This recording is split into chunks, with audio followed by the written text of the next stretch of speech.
Dentro de los temas críticos en salud pública, tenemos el entendimiento de lo que es el Sistema General de Seguridad Social en Salud, particularmente para el Estado colombiano, lo cual, de la misma manera, nos permitirá reconocer y abordar la normatividad de salud específica que regula a ese sistema de salud. Por ese motivo, este video tiene el propósito de presentar dichas particularidades y posteriormente hacer un repaso rápido de las principales normas del sistema de salud colombiano de los últimos años. Para iniciar, se tiene que destacar que antes de la Ley 100 de 1993, el sistema de salud estaba regulado por el Sistema Nacional de Salud desde 1975, en el cual una persona en Colombia podía tener asistencia o tener aseguramiento o su modelo de prestación de servicios mediante tres modalidades. La primera, la salud pública, la cual cubría al 75% de la población. ¿Y esta en qué consistía? En que en la mayoría de los colombianos asistíamos al hospital público para que fuéramos atendidos como era salud pública, el Estado terminaba pagando por la asistencia o por los servicios que nos fueron prestados. Esto tenía evidentemente muchas limitaciones debido a que los hospitales públicos no contaban con la totalidad de los recursos. Por otro lado, otro grupo de población, quien era afiliado al Instituto de Seguro Social, tenía el sistema de seguros sociales, pero este solo correspondía al 20% de la población. A diferencia del anterior sistema, que era el de salud pública, este era financiado por el Ministerio del Trabajo. Para finalizar, el último grupo hace referencia o hacía referencia mejor al grupo con capacidad adquisitiva y capacidad de pago, quienes de una manera u otra no asistían a la seguridad pública, pero tampoco estaban cubiertos por el Instituto de Seguro Social, por lo cual asistían de manera independiente a servicios privados. Estos servicios privados correspondían solo al 5% de la población, en muchas ocasiones del bolsillo de las personas con capacidad económica, pero en otras en organismos estatales, por ejemplo Ecopetrol. Algunos pensarían que este era un modelo eventualmente equilibrado, sin embargo hay que destacar que el 40% de los gastos cubría el 75% de la población, ya que eran gastos derivados del Ministerio de Salud, del total de los gastos que se gastaban en ese momento. Sin embargo, el 50% de los gastos, que cubría solo el 20% en el caso del Seguro Social, era el porcentaje más relevante y solo el 10% de los gastos estaba orientado al 5% de la población. Estos en términos específicos mencionaría que hay un gran desbalance en los seguros sociales y hay un tema de inequidad en el privado, en donde si uno observa el doble del presupuesto se orientaba a la población pobre. Sin embargo, con nuestra nueva reforma, a partir de 1993, se crea el Sistema General de Seguridad Social en Salud, en donde el Estado colombiano, que previamente tenía funciones de financiación y también de prestador, cambia a una función de modulación y regulación. En otras palabras, dirigir, gestionar, vigilar y controlar, creando unos nuevos elementos para financiar y asegurar a las personas mediante un sistema de aseguramiento público. Este sistema de aseguramiento, cuando se dice público, es que cualquier persona puede acceder, crea a las aseguradoras o entidades promotoras de salud, tanto públicas como privadas, creando dos regímenes en su momento, el régimen subsidiado y el régimen contributivo. El régimen contributivo del porcentaje de las personas que pagan y el subsidiado del restante que sobra las personas que pagan y de dineros estatales, este orientado particularmente a población pobre. De una manera específica, este paquete obligatorio de servicios o plan obligatorio de servicios, que tenía los elementos básicos, era financiado por el dinero que iba hasta el FOSIGA, y el FOSIGA, a partir de las características de cada colombiano, se derivaba a cada una de las aseguradoras que estaba afiliado. En otras palabras, y en manera específica, yo como trabajador de 20 años le pago mi porcentaje, la empresa paga un porcentaje, ese dinero, aunque lo recopila o lo recolecta la aseguradora, va directamente al fondo común que es el FOSIGA, y el FOSIGA, dependiendo de mi nivel de riesgo, le van a pagar a la aseguradora para que me pueda atender. ¿Qué grupos son los que mayor riesgo y mayor pago tendrían de acuerdo al FOSIGA a la aseguradora? Personas embarazadas, niños, enfermedades catastróficas y grupos poblacionales particulares como los adultos mayores. En otras palabras, la aseguradora es la encargada de controlar el dinero para poder o administrar el dinero para poder ser pagado a las distintas entidades. Sin embargo, la aseguradora en su momento podía ofrecer servicios de forma directa o indirecta. De forma indirecta mediante una propia red vinculada, o de manera indirecta en el caso de que la persona no fuera atendida por su propia red, mediante contratos o convenios en entidades públicas o privadas. También de manera importante se consideró que la población ejercía o debía ejercer un control social sobre este proceso. Recapitulando, y con estos cambios ya mencionados, nuestro sistema de salud colombiano orientó la reforma de la Ley 100 mediante tres enfoques principales en el mundo. El enfoque primero bismarckiano, el enfoque de Beveridge y el enfoque mixto. Estos tres enfoques regularon y permitieron abordar y generar los cambios en el 93, pero un punto importante a la hora de reflexionar es cuáles de estos tres sería más parecido al colombiano. El enfoque de Bismarck viene de Alemania en 1882, en donde Otto von Bismarck, canciller alemán, determinó que las personas que trabajaban debían tener un sistema de seguridad social, por lo cual un porcentaje de su salario se iba para ese porcentaje, ya que una enfermedad o una lesión laboral, ya que particularmente podía equipararse a salud ocupacional, puede llegar a ser catastrófica para una persona. Sin embargo, a partir de este modelo, las personas que trabajaban destinaban un porcentaje de su salario para la atención en salud, y de esta manera a la empresa no le tocaba desembolsar grandes sumas de dinero. Beveridge, sin embargo, alrededor de 1940, fue un salubrista en Reino Unido, quien particularmente determinó que la salud debía ampliarse a todos los grupos poblacionales, y para esto se cobraba o se debía cobrar un gran porcentaje en impuestos del salario de las personas para poder financiar a todo el país. El último, en este punto uno preguntaría si nuestro sistema es bismarckiano o Beveridge. Particularmente es mixto, aunque tiene muchos elementos del bismarckiano, ya que en el caso de Beveridge todas las personas contribuyen, tengan o no tengan recursos, en manera proporcional para ser atendidas. En el caso de Bismarck, solo los que trabajan. Entonces, basado en estos elementos, el sistema optó por un sistema mixto en el cual el elemento más importante era el aseguramiento y financiamiento de la prestación de los servicios. Ahora, y de la misma manera, Colombia, dentro de su concepción, tiene varios principios que expresan de manera amplia lo que significa la Ley 100. Y son tres: bismarckianos, descentralistas y neoliberales. En la concepción bismarckiana están los cuatro: integralidad, ya que la Ley 100 busca servicios de promoción de la salud, educación, diagnóstico, tratamiento, rehabilitación y paliación de la enfermedad. Solidaridad, mediante el pago las personas que tienen capacidad adquisitiva a quienes no. En otras palabras, el subsidio que se le da. Universalidad, que es para todos, y unidad, porque debe estructurarse y articularse a todos los elementos del sistema.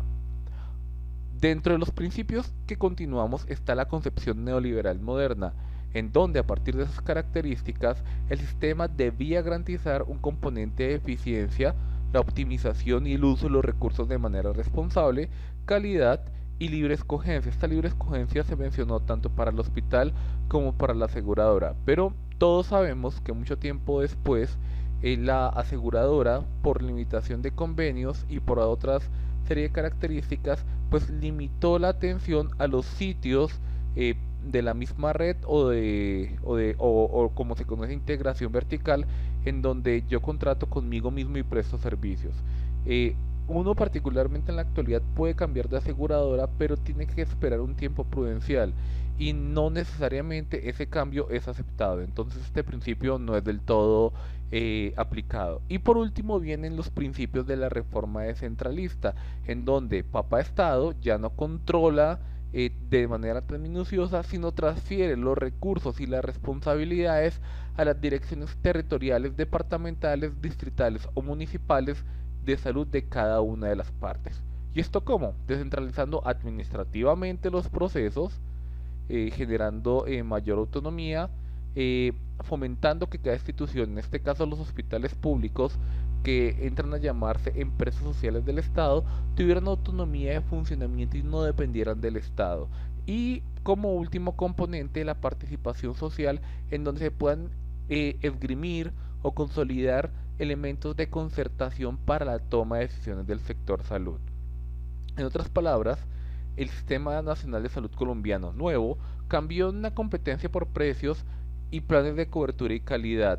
¿Y esto de qué manera? Muchos mencionan que lo mejor era que la ley 100 no se hubiera cambiado, pero particularmente la ley 100 tuvo que instaurarse ya que tiene que ser responsable o coherente con la Constitución de 1991, en donde se planteó que que la salud era un derecho prestacional subjetivo y que la ley 100 debía responder a esa prestación de servicios mediante elementos de universalidad, solidaridad y eficiencia pública y privada. Ahora, se establece que esta afiliación universal es para todos. En el pasado el Seguro Social solo cubría al afiliado, la esposa si estaba en periodo de maternidad y menores de un año. Ahora la cobertura particularmente pasa a todos y particularmente se crea un paquete de servicios con base en la unidad de pago por capitación. Un cambio también fundamental es que antes se le daba a cada uno de los hospitales un subsidio por oferta y con la ley 100 del 93 se cambió un subsidio a la demanda para que los hospitales pudieran funcionar mejor. Pero ¿qué significa pasar del subsidio de oferta al subsidio a la demanda? A que antes los hospitales, si tenían un servicio de cirugía plástica, urología o pediatría, en otras palabras, ofrecían los servicios pero nadie consultaba, igual les pagaban a los servicios y eso hacía parte del presupuesto de la institución. Ahora se dice que el subsidio se da si las personas consultan, no si el servicio está.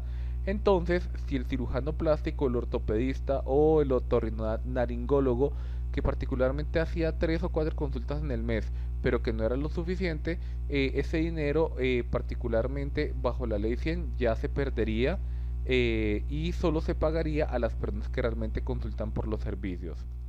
Particularmente, adicionalmente, desde un punto de vista de este subsidio a la demanda, la ley 715 fijó varios elementos basados en elementos previos, pero también basados o los subsidios salían de los parafiscales, se permitía y no del todo se eliminó el subsidio a la oferta, en donde si el hospital cubría el 80% de la población, se le permitía que pudiera ofertar de manera autónoma sus servicios. Y por último, un subsidio privado por ONGs. Esta ley de transferencias territoriales, como la estoy mencionando, es la que determina cómo del presupuesto público o el presupuesto de la nación se reparten los recursos para la salud. Este reemplazó al sistema general de participaciones y también de la misma manera reemplaza al situado fiscal y a la participación de ingresos corrientes de la nación, integrando la ley de transferencias territoriales mediante el sistema general de participaciones. Y de esa manera, de todo el presupuesto que se puede repartir, el 58% va para educación, el 24% para salud y el 17% para agua potable y saneamiento básico. Sin embargo, de una manera específica, también dependiendo si es primero o segundo nivel, la salud o este porcentaje, la transferencia territorial, el 47 va para el subsidiado. Nuevamente se reconfirma que al régimen subsidiado se le han buscado múltiples recursos y el otro 42% subsidio a la oferta. Subsidio a la oferta es si tiene o no tiene los servicios. 41% el primer nivel y 59 para el segundo y tercer nivel. Este subsidio a la oferta particularmente entra a castigar a los hospitales grandes, pero entra a beneficiar a los hospitales pequeños.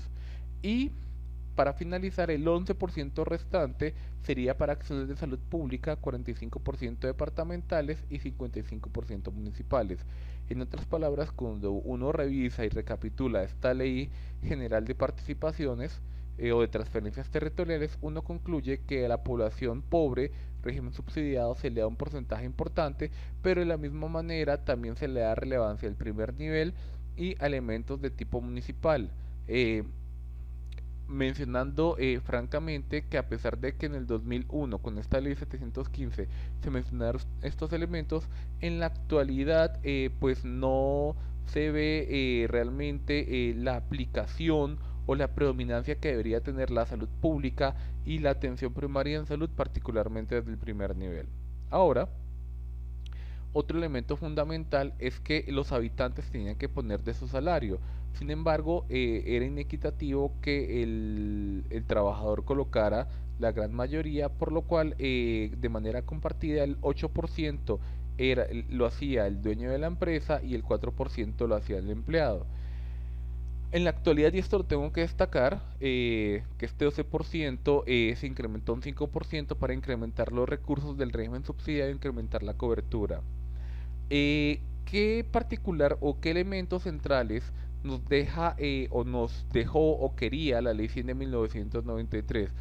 Que todas las personas fueran afiliadas en este país y tuvieran protección integral de salud mediante atenciones preventivas, médico-quirúrgicas y medicamentos esenciales, lo anterior denominándolo Plan Obligatorio de Salud. Adicionalmente, se determinaba que las aseguradoras solo cumplían la función de afiliar y administrar los recursos, no debían atender. Y dentro de estas características, los afiliados debían escoger a la aseguradora y al hospital. Sin embargo, como les mencioné, dependiendo de las características de contratación, esto no necesariamente es real ni fácil. Ahora, también la misma ley 193 estableció que las urgencias deberían establecerse de manera obligatoria y que ninguna institución pública o privada se podía negar, a pesar de que se mencionó en el 93, hasta años posteriores con la 1438 y ahora con la ley estatutaria del 2015, pues este elemento pues se volverá a afirmar. Sin embargo, lo que uno no entiende es si como algo que está en 1993 que no se había cumplido y sabemos todos de la llamada del paseo de la muerte, por qué normas posteriores quieren intentar regular este tipo de elementos, mencionando la incapacidad que se había visto desde 1993. Pues bien, hasta este punto se mencionaron distintas características que nos permitían posiblemente reflexionar y entender qué fue eso que llamamos Ley 100 y por qué dentro de las características hay muchos elementos que particularmente el público en general no maneja, como por ejemplo el aseguramiento, el flujo de recursos, la gestión de riesgo y la optimización de los mismos, ya que el Papa Estado, al no manejar estos elementos, pues se requiere que las mejores personas puedan optimizar el manejo de los recursos y de sus afiliados. Ahora, como se mencionó, y de manera específica, como es habitual en todos los videos de este tipo de temáticas, se les invita a que hagan un ejercicio que se llama Derecho a la Salud y Legislación en Salud. Para esto, ustedes van a responder unas preguntas iniciales en la plataforma y posteriormente, dependiendo de la indicación que está, van a continuar con dichas respuestas. Eh, ya pasando de manera específica haciendo un resumen de lo que ha ocurrido con nuestro país, se tiene que destacar que particularmente en el 93 se crea la Ley 100 mediante tres elementos: Bismarck, un enfoque bismarckiano, neoliberal y descentralista, como ya lo expliqué. Sin embargo, la salud pública fue olvidada, lo que llevó a 14 años después que se reformulara o se planteara la primera reforma a la Ley 100, conocida como la 1122, en donde se cambian las funciones de rectoría por parte del Estado o la persona que gerencia, aseguramiento como una función importante, financiación, prestación, salud pública y vigilancia y control. Aseguramiento, el 5% que les mencioné que se incrementó, la financiación cómo se van a financiar los procesos, la prestación, el manejo de los gerentes, la salud pública y vigilancia y control, en donde aquí nuevamente se incluye la salud pública que había sido olvidada en 1993 y se le dan más funciones a Supersalud para garantizar el cumplimiento de lo que habíamos mencionado que estaba contemplado desde 1993, como por ejemplo la negación de la prestación de servicios por urgencias. 4 años después, y esto tengo que destacar también, que la 1122 permitió la formulación de los Plan Nacional de Salud y los planes territoriales, eh, es hasta el 2011 con la segunda reforma que ha tenido la ley 100 llamada la 1438, en donde, aparte de esa inclusión de salud pública que había sido olvidada durante mucho tiempo, se considera que un elemento adicional a incluir se llama atención primaria en salud. Y esta reforma, cuando uno la lee, menciona que la atención primaria debería ser el eje central del sistema, ya que le apunta a enfermedades prevalentes, a crónicas, a en mortalidad materna e infantil, pero también acciones de promoción de la salud y prevención de la enfermedad, autocuidado, educación individual, familiar y comunitaria en salud. Sin embargo, a pesar de estas normas, la Ley 100, la 1122 y la 1438, se mencionaba que en el país habían muchos inconvenientes.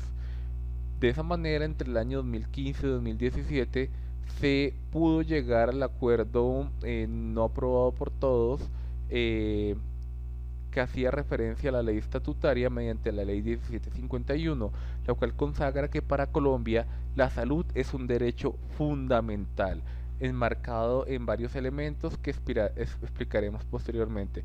Pero también se crea la necesidad de crear un modelo integral de atención en salud, el cual no solo se enfoque en componentes desde el punto de vista hospitalario.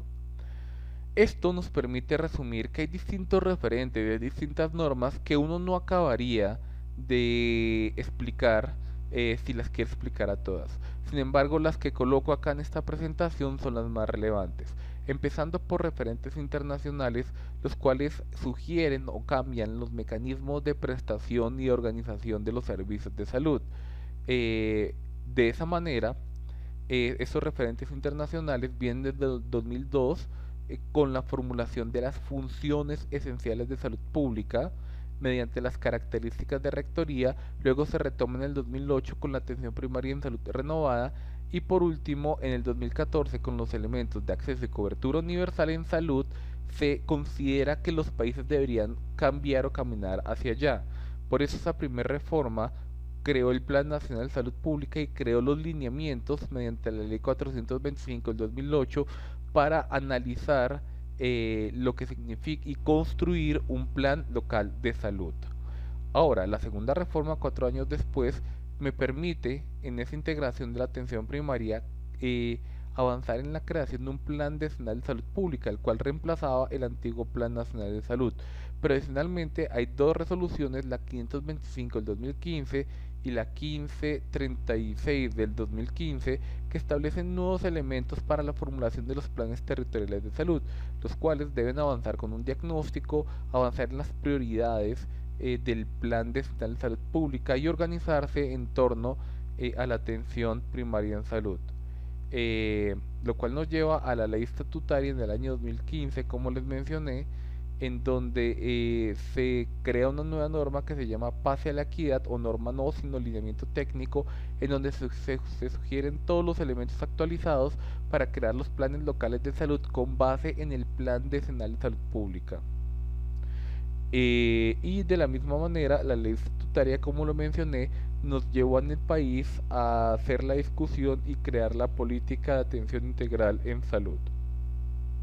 Recapitulando ya estas normas que acabé de mencionar, y como les dije, la primera reforma a la ley 100 se centró en varios elementos, eh, creando el Plan Nacional de Salud Pública, plan que determinó que las líneas de política para fomentar la salud pública se debían enfocar en elementos de promoción de la salud y calidad de vida, prevención de riesgos, recuperación de daños, gestión del conocimiento y elementos operativos del plan, en otras palabras, seguimiento y cumplimiento de lo que estaba contemplado, determinando que hay una serie de prioridades para el país, empezando por la salud infantil, la salud sexual y reproductiva, salud oral, salud mental, enfermedades transmisibles, crónicas no transmisibles, nutrición, seguridad sanitaria del trabajo y gestión operativa del Plan Nacional de Salud Pública. Pero este mismo plan establece que para que los municipios o en las zonas más alejadas o en las zonas locales no hagan lo o no se deja potestad de las personas, se crea la Ley 425 del 2008, casi 8 meses después del Plan Nacional de Salud Pública, en el cual se crean los lineamientos, en el cual las entidades territoriales elaboran, ejecutan y siguen el Plan Territorial de Salud, el cual, este plan territorial que habla de todas las características, tiene algo que se llama Plan de Intervenciones Colectivas, anteriormente conocido como Salud Pública, en donde este plan de intervenciones colectivas se centra en ese plan general, pero solo en elementos relacionados con las acciones a nivel comunitario. Infortunadamente, y eso lo sabemos hoy, a pesar de que en la 425 buscaba este componente, la población todavía no sigue siendo involucrada en estas dinámicas. Y esto termina siendo fundamental para avanzar en este plan. Este plan tenía 6 ejes, empezando por el aseguramiento nuevamente coherente con los elementos internacionales, prestación y desarrollo de los servicios, salud pública, promoción social, prevención, vigilancia y emergencias.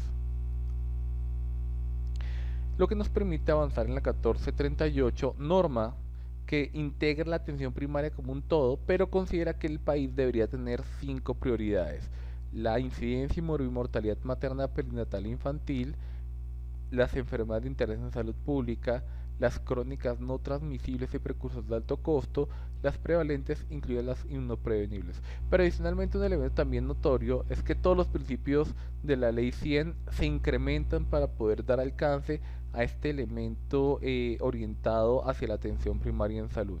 Además que en el capítulo 2 se establece que hay elementos de salud pública, de promoción de la salud de atención primaria, en el cual se debe crear el plan de zonal, se debe crear el trabajo intersectorial y un observatorio nacional de salud, pero de la misma manera se resalta que la atención primaria es el todo o los principales mecanismos que debería tener el sistema. Esta atención primaria entendida como un énfasis en acciones de promoción de la salud y prevención de la enfermedad, el trabajo entre distintos sectores, la posibilidad de la autorresponsabilidad, pero es mejor el autocuidado en salud que cada uno haga y cómo la atención primaria puede llevarlo, una orientación individual, familiar y comunitaria, una atención integral, integrada y continua, promoción de la salud, prevención de la enfermedad, diagnóstico, tratamiento, rehabilitación de enfermedad, integrada a todos los actores del sistema y continua. También la interculturalidad, un talento humano multidisciplinario, motivado y cualificado, el fortalecimiento de la baja complejidad, participación activa de la comunidad, como ya lo mencioné previamente, un enfoque que avanza hasta el territorio y la creación de equipos básicos de salud. Al crear el Plan Nacional de Salud Pública 2012-2021, se crean dos tipos de prioridades: prioridades enfocadas por líneas de acción y prioridades de tipo transversal. En estas dimensiones transversales se considera que, independientemente de las líneas de acción, la acción y las metas debe orientarse incluyendo a las poblaciones vulnerables. ¿Y quiénes son esa población vulnerable para el país desde el año 2012? Niños, niñas, adolescentes, grupos étnicos, personas en condición de discapacidad, adultos mayores y víctimas del conflicto armado. Enfocado en estos elementos: salud ambiental, convivencia social, seguridad alimentaria, sexualidad, enfermedades transmisibles, emergencias y desastres, y condiciones no transmisibles y salud y ámbito laboral. Esto me permite organizar estas 8 dimensiones en elementos de promoción de la salud, gestión de riesgo y gestión de la salud pública. Promoción de la salud porque yo quiero tener salud ambiental y seguridad basada en elementos sexuales y reproductivos. En el caso de gestión de riesgo, convivencia social, pero enfocado a la salud mental, y también seguridad alimentaria y nutricional. Y por último, la gestión de la salud pública como elementos de vida saludable y transmisibles, vida saludable y condiciones crónicas, y salud y ámbito laboral. Y entre estos ejes se determina la importancia de formular políticas públicas, de garantizar la cultura de la salud, en la gestión de riesgo la posibilidad de prevenir o tener un enfoque también de tipo diferencial, en donde yo pueda evitar un conocimiento de una condición previa. Y la gestión de la salud pública, buscar cumplimiento de elementos particulares de salud pública mencionados ya previamente. Todo lo anterior y digamos que el video me permitía o quería llegar hasta este punto, explicar la ley estatutaria de salud, la cual cambia un derecho prestacional subjetivo a un derecho fundamental, y el que sea la salud un derecho fundamental tiene implicaciones que inclusive hasta la fecha no todas las personas han tenido la capacidad de interpretar dichas interpretaciones. Entonces en este caso se trabaja bajo el modelo de derechos fundamentales, destacando que la salud es un derecho fundamental y en el cual se consideran estos elementos principales. El primero, la atención integral, y el segundo, los determinantes sociales. Entonces, para alcanzar el derecho a la salud yo tengo que garantizar o fomentar esta atención integral, pero también incluir los determinantes sociales para así, de una manera u otra, avanzar en la medición y resolución mejor de las desigualdades sociales en salud que tiene la población. En segundo lugar, esta ley reconoce o destaca a la acción de tutela para el reconocimiento de los derechos, se determinan los derechos, pero también los deberes del paciente, se elimina el post y se destaca la importancia de garantizar y proteger la autonomía médica, que nadie puede coaccionar nuestras decisiones siempre y cuando estas decisiones estén basadas en la evidencia. Este derecho a la salud, como ya les expliqué, también tiene unos elementos de derechos, un enfoque de derechos pro homine, en donde hacerlo más favorable para mantener el derecho a la salud, la prevalencia de derechos en la población de niños y adolescentes, la progresividad del derecho, libre elección, sostenibilidad, entre otros.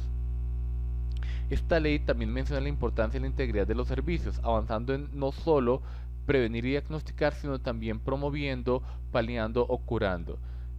Determinantes sociales para poder reducir las desigualdades sociales y derechos y deberes para que desde la población se pueda propender al autocuidado, a la familia y a la comunidad. ¿Qué derechos establece la ley estatutaria? Al acceso a los servicios siempre y cuando yo esté afiliado. Atención de urgencias, a comunicación plena, obtención de información veraz, clara, apropiada y suficiente, a que me atiendan, a tener un trato digno, a que la historia clínica va a ser confidencial a menos que ustedes autoricen, o que el paciente autorice, asistencia de calidad, de rendición de cuentas y no traslado de cargas administrativas al paciente. En otras palabras, si uno está programado para una cirugía y uno llega y el cirujano no llega, que porque está en paro, eh, particularmente en ocasiones lo que puede terminar pasando es que le dicen al paciente que tiene que pagar porque la aseguradora no tiene convenio. Entonces, en este caso, yo no debería, en este procedimiento programado, trasladarle estas cargas al paciente. Pero también la ley estatutaria establece unos deberes: autocuidado de mi familia y de la comunidad. Esto es fundamental, ya que muchas personas no tienen una cultura de autocuidado, sino consultan cuando, como consecuencia de esa falta de autocuidado, ha tenido algunos efectos. También es mi deber como ciudadano atender las recomendaciones de los programas de promoción de la salud y prevención de la enfermedad, actuar solidariamente, evitando situaciones que afecten la salud de las personas, respetar al personal. Esto sí que es muy difícil. Uso adecuado de los servicios, cumplir las normas del sistema, actuar de buena fe, suministrar información suficiente y oportuna y contribuir solidariamente al sistema. En otras palabras, pagar lo que me corresponde. Nuevamente se establecen sujetos de especial protección: niños, adolescentes, embarazadas, desplazados, violencia, adulto mayor, enfermas, huérfanas y discapacitados, pero también se mencionan 5 elementos para garantizar la protección del derecho fundamental. El primero es que todas las personas puedan tomar decisiones del sistema de salud. Redes de servicios, provisión y negación de los mismos, prestación de salud y solución de conflictos entre los profesionales de la salud. Es lo que se debería hacer para poder garantizar ese derecho fundamental. Autonomía profesional, lo dice la estatutaria: no se puede o se prohíbe el sostenimiento, la presión o restricción para formular o para no formular. Entonces, cuando la industria ofrece un viaje a Panamá, pero si le formulan tal medicamento, posiblemente hay que tener la agudeza y la experiencia para determinar que posible termina siendo un una prebenda que yo estoy dando. Entonces, porque por ejemplo la casa farmacéutica le da porcentaje a los médicos por formulación y si esto queda demostrado, pues esto tendría algunas implicaciones empezando por la revisión por el Tribunal de Ética Médica. También con respecto a la actividad de los profesionales y trabajadores, estos deben ser protegidos, pero también deben garantizarse las condiciones laborales justas. Otro elemento es la información en salud, divulgación de pósteres científicos y dentro de otras características que menciona también esta norma, se destaca la información en salud, en donde se debe tener en cuenta la divulgación de procesos científicos y políticas farmacéuticas para que el control de los precios y entre las características no terminen afectando negativamente a la población. Concomitantemente a estas normas, se han creado también algunas resoluciones que nos ayudan a la formulación de los planes territoriales, entre estas la 1518 del año 2015, en donde se mencionan los elementos de la gestión de salud pública y se actualiza este plan de intervenciones colectivas, en el cual se destacan cuatro conceptos claves. Acciones individuales de alta externalidad, entendido como acciones costo efectivas a nivel individual que posiblemente afectan positivamente a la población. Entonces, por ejemplo, si yo trabajo en un sitio donde tengo exposición a un grupo poblacional y dejo de fumar, esta sería una acción individual de alta externalidad.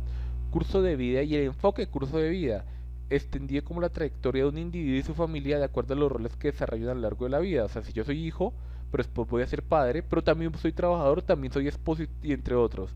Y cómo el pasado y mi futuro pueden cambiar el curso de vida, o sea, cómo mis decisiones en el pasado van a explicar que yo esté enfermo el día de hoy. También es importante que entre los conceptos se entiendan el desarrollo de capacidades como transformaciones sociales, organizacionales e individuales. Y por último, intervenciones colectivas como acciones de promoción y gestión del riesgo a un nivel colectivo. Por lo cual, dentro de los contenidos del plan de intervenciones, esta norma menciona los elementos para el plan territorial de salud, el cual un plan territorial debe tener las necesidades problemáticas y potencialidades del territorio diagnosticado, resultados de salud priorizados por entidad y según el Plan Nacional de Salud Pública. En escenarios previos ustedes podían determinar que uno escogía el principal problema para poderse intervenir, pero en este caso esa intervención, como los problemas de un municipio o de una ciudad pueden ser tan grandes, que estas prioridades se organicen de acuerdo al Plan Decenal de Salud Pública, que recuerdan son 8 dimensiones transversales. También menciona que este PIC debe orientarse mediante elementos de promoción de la salud y gestión de riesgo. Y para que esto se dé, se debe garantizar un impacto en las políticas públicas saludables, empoderamiento de los individuos, desarrollo de capacidades, generación, transformación de entornos saludables, servicios saludables y identificación de riesgos colectivos para la salud. Este componente, la anterior resolución, la 518, y que determina los contenidos del PIC, nos permite en un tiempo posterior crear algo que se llama Pase a la Equidad en Salud, la cual en cierta medida recapitula todos los elementos previamente dichos, pero cuando uno revisa por internet, esta guía Pase a la Equidad es coherente con todos los elementos, pero tiene dos guías, una guía conceptual rápida, en donde me resume el plan y los elementos conceptuales de la misma, pero también una guía metodológica en donde se menciona la técnica y la operativa para poder responder a los dos procesos. ¿Qué procesos? El alistamiento institucional y la ruta lógica para la formulación de los planes. Por otro lado, en este proceso de alistamiento, o como mencioné, y se requiere una ruta lógica, pues se debe sondear información, análisis, definir recursos y las condiciones que se tienen. Y posiblemente para que esto se dé hay que saber de qué actores tenemos y elaborar un plan de trabajo.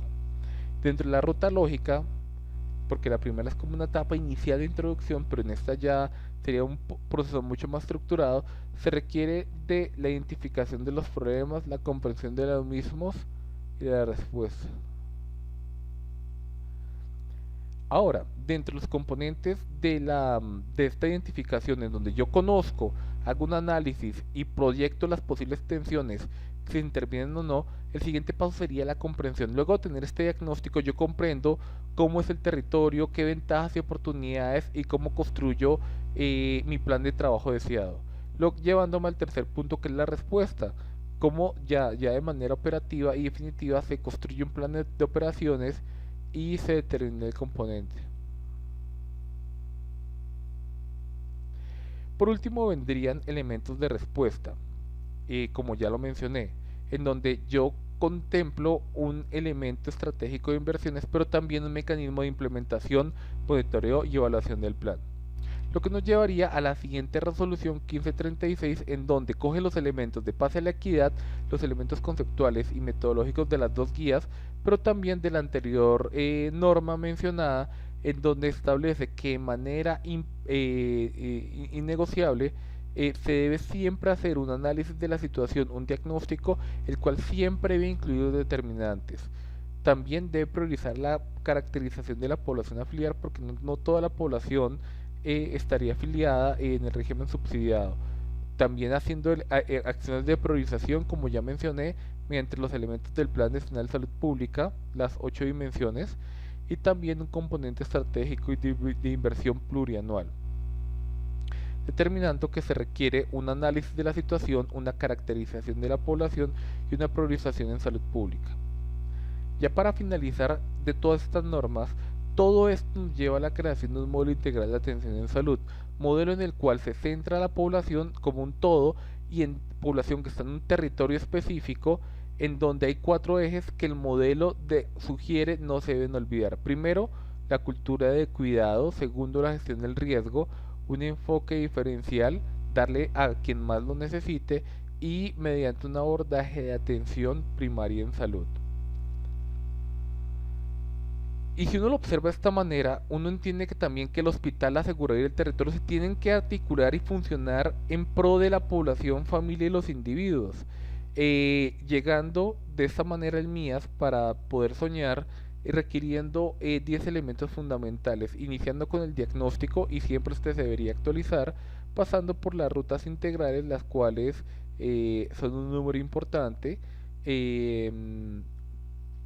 Son 16 las cuales están organizadas por características específicas. Luego, la gestión del riesgo, que es un componente casi equivalente a prevención de la enfermedad, pero desde el ámbito hospitalario. Cómo el territorio se va a transformar, cómo las redes integrales también me lo permiten, el rol del asegurador, y si no puedo como EPS determinar incentivos, sistemas de información integrados, para que al final sepamos cuántos eh, qué elementos se requieren para trabajar articuladamente, qué requiere el asegurador, incentivos, sistemas de información, el talento humano y la gestión del conocimiento.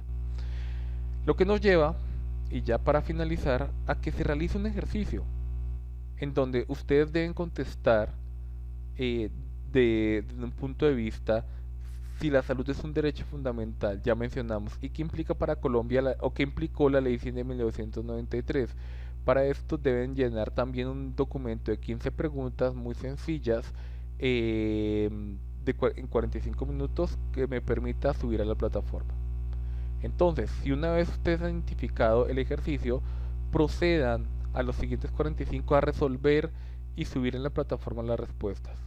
Y una vez finalicen, reflexionen, sigan proyectando el plan de trabajo y continúen con este proceso de revisión de elementos de salud pública para poder crecer día tras día. De esta manera finalizamos este video y esperamos que haya sido ilustrativo para resumir cómo funciona un sistema general de seguridad social.